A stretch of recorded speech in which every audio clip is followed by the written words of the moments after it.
और खबरें देखेंगे विस्तार से। और झुंझुनू से इस वक्त की बड़ी खबर सामने आ रही है, जहां पर चोरी की वारदात सीसीटीवी कैमरे में कैद हो गई है। ज्वेलरी शॉप में लाखों की चोरी की वारदात को अंजाम दिया गया। सीसीटीवी में ये पूरी घटना और पूरी वारदात कैद हो गई है। महिला गैंग ने ज्वेलरी की दुकान में हाथ साफ किया है। दुकानदार को बातों में उलझाकर चोरी की गई है। 4 महिलाओं ने इस पूरी वारदात को अंजाम दिया है। सीसीटीवी के आधार पर अब पुलिस पूरे मामले पर जांच कर रही है। ये सीसीटीवी फुटेज इस वक्त आपको दिखा रहे हैं, जहां पर कुछ महिलाएं ज्वेलर्स के शॉप में घुसी और यहां पर ज्वेलर को अपनी बातों में उलझा और उसके बाद बड़े आराम से ज्वेलर के दुकान पर से ज्वेलरी चुराए और मौके से फरार हो गई। फिलहाल ये पूरी घटना वहां पर लगे सीसीटीवी कैमरे में कैद हो गई है और पीड़ित ने इसे लेकर थाने में शिकायत दर्ज करा दी है। अब पुलिस इस फुटेज के आधार पर आरोपियों की तलाश में है। वहीं श्रीगंगानगर के सूरतगढ़ में अतिक्रमण को हटाने पहुंची प्रशासन की टीम पर एक शख्स ने हमला कर दिया। अलसुबह जैसे ही पालिका अमला अवैध निर्माण को गिराने पहुंचा तो प्लॉट पर बैठे मुकेश नाम के व्यक्ति ने अतिक्रमण रोधी दस्ते पर ईंटें फेंकने शुरू कर दिए। एकाएक हुई इस घटना के दौरान नगर पालिका का एक सफाई कर्मचारी गंभीर रूप से घायल हो गया। वहीं नगर पालिका के सहायक राजस्व अधिकारी को भी हाथों में चोटें आई हैं।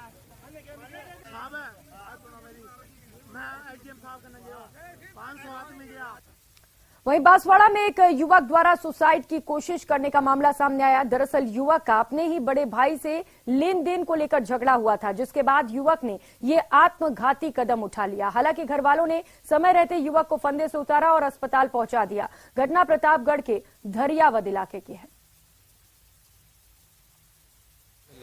फांसी लगाई काय के लिए? ऐसे मतलब घर का झगड़ा था। घर का झगड़ा था तो किससे झगड़ा हुआ था? दोनों भाई भाई के झगड़ा हो गया। भाई भाई में झगड़ा हुआ था काय के लिए? ऐसे मतलब थोड़ा बहुत पैसों के बारे में झगड़ा। पैसों को लेकर भाई दोनों भाइयों में झगड़ा हुआ था। अच्छा, फिर मतलब फांसी लगा दी। कहाँ लगाई फांसी इसने?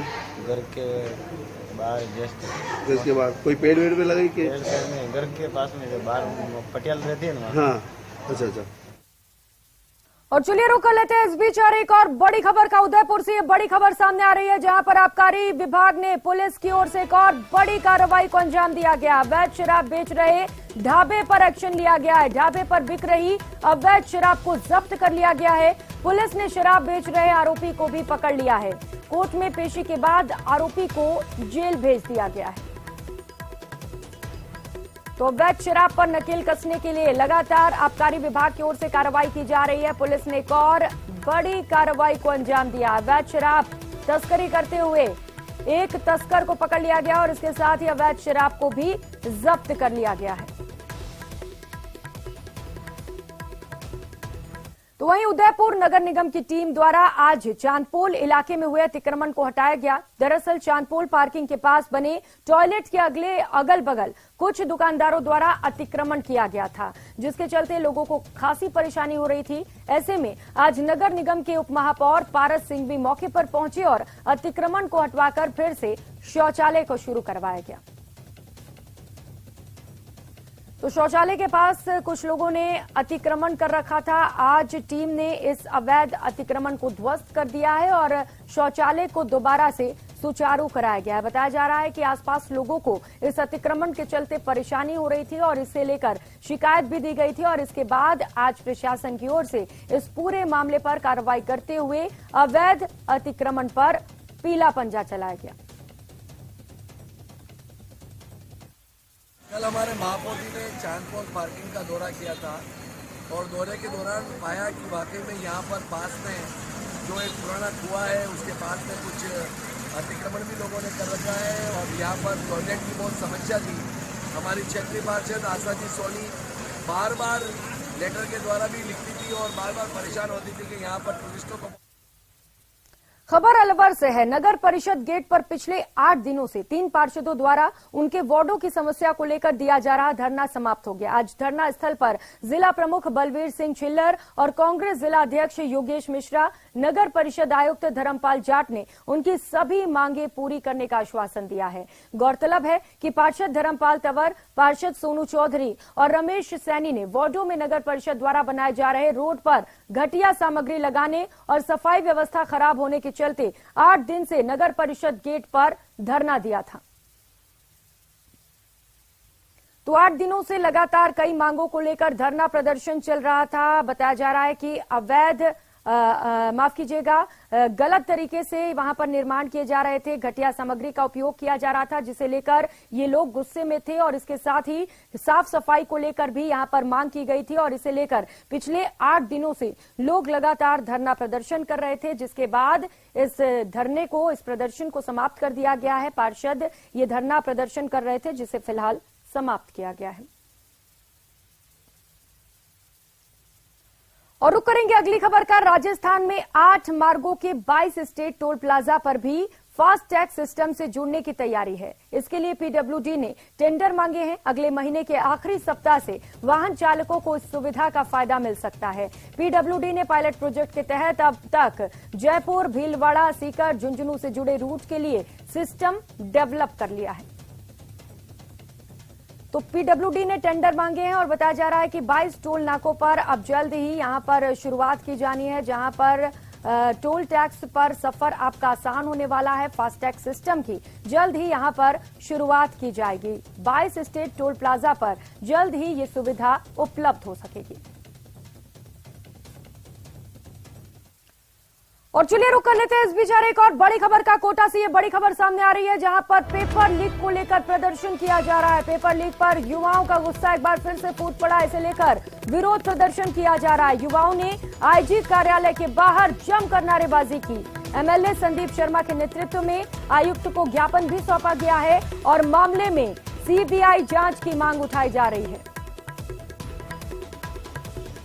तो पेपर लीक पर युवाओं का गुस्सा फूट पड़ा है, क्योंकि कई सारे ऐसे पेपर हुए हैं जो लीक होते रहे हैं और इसे लेकर सख्त से सख्त एक्शन हो, इसे लेकर युवाओं ने एक बार फिर से प्रदर्शन किया है और ज्ञापन भी सौंपा गया। इस पूरे प्रकरण पर सीबीआई जांच की लगातार मांग की जा रही है। आईजी कार्यालय के बाहर आज एक बार फिर से बड़ी संख्या में युवा बेरोजगार इकट्ठा हुए। एमएलए संदीप शर्मा भी वहां पर मौजूद थे। उनके नेतृत्व में वहां पर ज्ञापन दिया गया है और आरपीएससी पेपर लीक मामले को लेकर सीबीआई जांच की मांग की गई। कोटा से सहयोगी ओम प्रकाश इस वक्त हमारे साथ जुड़ चुके हैं। ओम प्रकाश, एक बार फिर से युवाओं का गुस्सा फूट पड़ा, आज इसे लेकर ज्ञापन सौंपा गया, पूरी जानकारी इसे लेकर। देखिए, आईजी कार्यालय के बाहर युवाओं ने प्रदर्शन कर जो आक्रोश जताया। विधायक संदीप शर्मा उन युवाओं के साथ थे और आईजी कार्यालय में कमिश्नर को और आईजी को इन मामले में ज्ञापन सौंपा है और फिलहाल उन्होंने सीबीआई की जांच की मांग की है। प्रदेश में लगातार युवाओं में इस तरह के आक्रोश बढ़ते जा रहे हैं।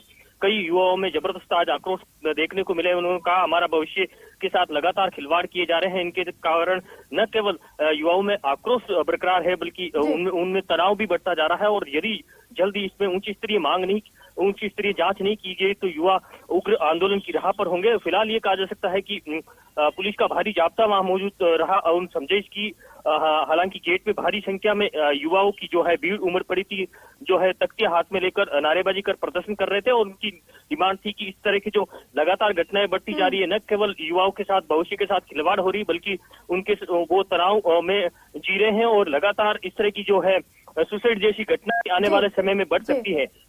फिलहाल ये कहा जा सकता है कि कमिश्नर कार्यालय में ज्ञापन देने के बाद आश्वस्त किया गया कि उनकी जो मांग है ऊंचे अधिकारियों तक पहुंचाई जाएगी और जो विधायक संदीप शर्मा के नेतृत्व में ये कहा जा सकता है कि जो है प्रदर्शन किया गया। फिलहाल वहां से मौके से सभी युवाओं को वहां से घर भिजवा दिया गया है और ये कहा जा सकता है कि प्रदेश में पेपर लीक के प्रकरण को लेकर कोटा में भी लगातार युवा आंदोलन की राह पर है। जी ओम प्रकाश, एमएलए संदीप शर्मा भी उस दौरान वहां पर मौजूद थे, क्या कह रहे हैं एमएलए, उनकी ओर से क्या कुछ मांगे रखी गई हैं? देखिए, विधायक संदीप शर्मा ने प्रदेश की कांग्रेस सरकार पर जमकर निशाना साधा है। उनका कहना है कि जिस तरह से ये पेपर लीक प्रकरण इस कांग्रेस की सरकार में हो रहे हैं, युवाओं के भविष्य के साथ खिलवाड़ हो रहे हैं और इस मामले को लेकर जो है हम युवाओं के साथ हैं, खड़े हैं और युवाओं के साथ जो खिलवाड़ हो रहा है, उनके भविष्य के साथ जो खिलवाड़ हो रहा है, उनको हम होंगे नहीं देंगे और जो आंदोलन युवा कर रहे हैं उनके साथ हैं और हम भी सीबीआई की जांच करवाने की मांग कर रहे हैं, क्योंकि युवाओं के साथ जो प्रकाश सीबीआई जांच जरूरी भी है ताकि डिटेल तरीके से इस पूरे मामले पर इन्वेस्टिगेशन किया जा सके। शुक्रिया फिलहाल ओम प्रकाश आपका इन तमाम जानकारियों के लिए। और रुक लेते हैं इस बीच एक और बड़ी खबर का। सूर्य नगरी एक्सप्रेस हादसे से जुड़ी इस वक्त की बड़ी खबर आपको बता दें, जोधपुर रेल सुरक्षा आयोग ने जांच शुरू कर दी है। सूर्य नगरी एक्सप्रेस की दुर्घटना पर जांच की शुरुआत कर दी गई है। रेलवे सुरक्षा आयुक्त मनोज अरोड़ा घटना स्थल पर पहुंचे हुए हैं। घटना स्थल पर पहुंचकर मौका मुआयना किया जा रहा है, निरीक्षण किया जा रहा है कि आखिर इस हादसे के पीछे क्या कुछ वजह रही। रेलवे सुरक्षा आयुक्त अरोड़ा कल से जोधपुर के डीआरएम ऑफिस में दुर्घटना से संबंधित सुनवाई भी करने वाले हैं। कोई भी गवाह कार्यालय समय अवधि में वहां पर जाकर दे सकता है। कोई भी जानकारी अगर आपके पास है तो आप वहां पर जाकर दे सकते हैं। 2 दिन तक ये सुनवाई चलेगी। रंजन दवे सहयोगी हमारे साथ जुड़ चुके हैं। रंजन, काफी अहम ये पहल है उनकी ओर से, क्योंकि ये इसे लेकर पूरा डिटेल जांच और इन्वेस्टिगेशन बहुत ज्यादा जरूरी हो जाता है। जी, निश्चित तौर पर जिस तरह की घटनाक्रम हुई थी और अल सवेरे ये घटना हुई थी, उसको लेकर के निश्चित तौर पर यह बात तो प्राथमिक तौर पर स्पष्ट तौर से मानी जा रही है कि घटना में कहीं न कहीं जो क्रैक था पटरी के साथ, वो एक अहम सूत्र के रूप में देखा गया। और उसके बाद में ये आदेश भी आए हैं। रेल मंत्री अश्विनी वैष्णव स्वयं मौके पर पहुंचे थे, वस्तु स्थिति की समीक्षा की थी, दिशा निर्देश भी दिए हैं और कोशिश ये की जा रही है कि भविष्य में ऐसी घटनाएं नहीं हो। इसको लेकर के जो हीट को लेकर हीट जिस तरीके से पटरी बनाने के समय काम में ली जाती है, वो एक नया प्रोसीजर के साथ बनाने की बात सामने आई है प्राथमिक तौर पर। और दूसरी बात यह है कि इसको लेकर के जिस तरीके की शिकायतें या कुछ सुझाव हैं जो घटना को लेकर के जो संबंधित लोग थे उनसे मांगे गए हैं कि आप 2 दिन तक यहाँ जोधपुर में और अपनी सुविधा अनुसार यह शिकायतें या जो भी सुझाव और इस घटना से जुड़ी कोई जानकारी अगर वे कुछ साझा करना चाहते हैं तो वे कर सकते हैं। मनोज अरोड़ा जो है वे स्वयं रेल सुरक्षा आयोग से संबंधित हैं, वे स्वयं इसको मॉनिटरिंग कर रहे हैं और इसकी रिपोर्ट है जो फिर मंत्रालय में पेश की जाएगी कि क्या वजह रही और इसको किस तरीके से इम्प्लीमेंटेशन बेहतर किया जा सकता है। तो आम नागरिकों के सुझाव और जो यात्री इसमें ट्रैवल कर रहे थे वो एक महत्वपूर्ण रूप में उनसे सुझाव आमंत्रित किए गए हैं और उनकी शिकायतों पर गंभीरता से विचार करने की बात की गई है। तो निश्चित तौर पर प्रयास ये किया जा रहा है रेल मंत्रालय की ओर से कि भविष्य में इस तरीके की दुर्घटनाएं कम से कम हो या ना हो, या उन पर किस तरीके से अंकुश लगाया जा सके, किस तरीके से उनको रोका जा सके, उसकी पहल में आमजन की जो भागीदारी है वो भी महत्वपूर्ण रहने वाली है। तो उसको लेकर के ये सारा जो है मौका मुआयना किया गया है, वहां से तथ्य लिए गए हैं, वहां के जो स्थानीय लोग थे। बिल्कुल रंजन, आमजन जो अपने सुझाव देंगे वो भी काफी ज्यादा महत्वपूर्ण हो जाता है। जो जानकारियां उनकी ओर से साझा किए जाएंगे और वो भी। बहुत शुक्रिया आपका इन तमाम जानकारियों के लिए। और अलवर से बड़ी खबर है, पुलिस ने गैंगस्टर विक्रम गुर्जर उर्फ लादेन को गिरफ्तार किया है। 25,000 के नामी गैंगस्टर पर होटल मालिक से रंगदारी मांगने और जान से मारने की धमकी देने के आरोप हैं। बहरोड पुलिस ने गैंगस्टर लादेन को जयपुर जेल से प्रोडक्शन वारंट पर लिया है। व्यापारी को धमकी देकर अवैध वसूली को लेकर पुलिस थाने में मामला दर्ज किया गया था, जिसमें ये बदमाश लगातार फरार चल रहा था।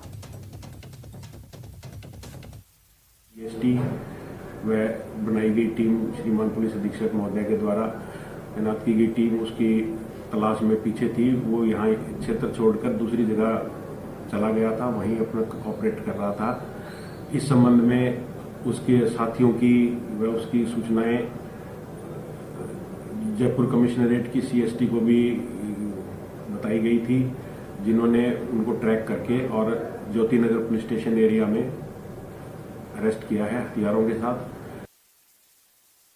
राजेंद्र शर्मा सहयोगी हमारे साथ जुड़ चुके हैं। राजेंद्र, आखिरकार लादेन पकड़ा गया। 2 दर्जन से अधिक ज्यादा जो केस हैं वो इसके ऊपर दर्ज हैं। क्या कुछ जानकारी मिल पा रही है, कैसे ये गिरफ्तारी की गई पुलिस की ओर से?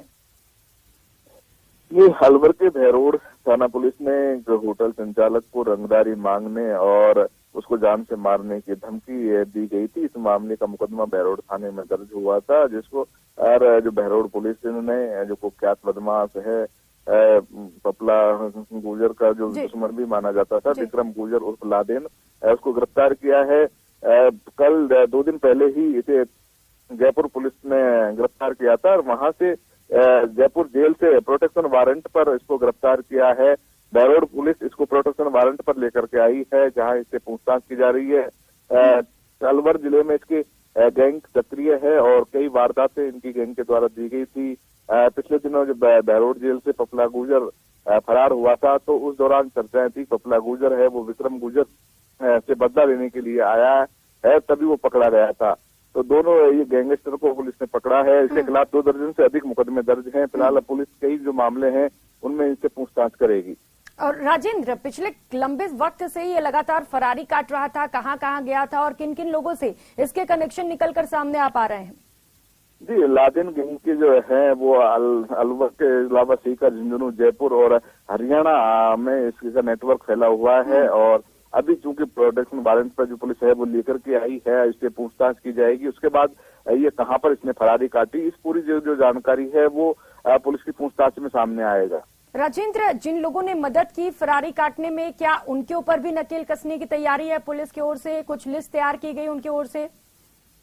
जी, लादेन के अलावा इसकी गैंग के 1 दर्जन से अधिक लोग हैं जो विभिन्न मुकदमों में वांछित हैं।